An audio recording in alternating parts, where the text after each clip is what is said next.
السلام عليكم ورحمة الله وبركاته. بسم الله الرحمن الرحيم.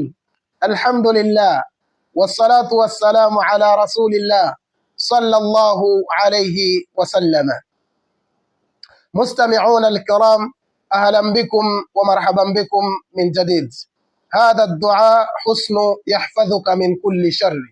Waja Allah tabarak wa taala, wafuatiliaji wa media yetu, hakika nyuradi hii na dua hii ni dua ambayo mja wa Allah tabarak wa taala ni ngome, lakini pia ni hifadhi ya kila shari. Mja wa Allah tabarak wa taala ukishikamana na nyuradi hii, ujue kwamba mbele ya Allah tabarak wa taala utakuwa na ulinzi uliokuwa madhubuti. Mja wa Allah tabarak wa taala, shikamana na nyuradi hii ili uweze kupata ulinzi wa Allah tabarak wa taala kutokana na kila shari. Bismillah tawakkaltu ala Allah wala hawla wala quwwata illa billah. Allahumma inni a'udhu bika an adilla au Allahumma inni a'udhu bika an adilla au udalla au azilla au uzalla au adhlima au udhlama au ajhala au yujhala alayya. Hakika maneno haya mja wa Allah tabarak wa taala ukishikamana nayo, ujue kwamba umeshikamana na ulinzi wa Allah subhanahu wa ta'ala.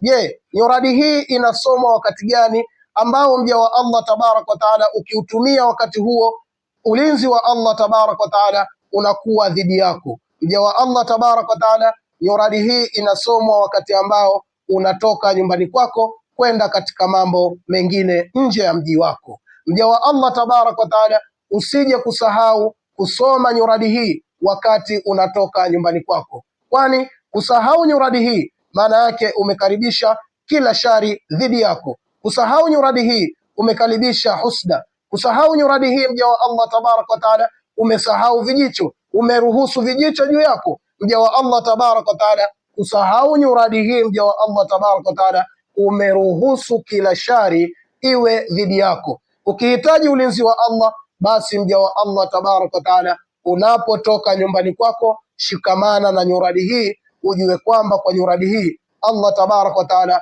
atakuhifadhi na kila shari. Assalamu alaikum wa rahmatullahi wa barakatuh.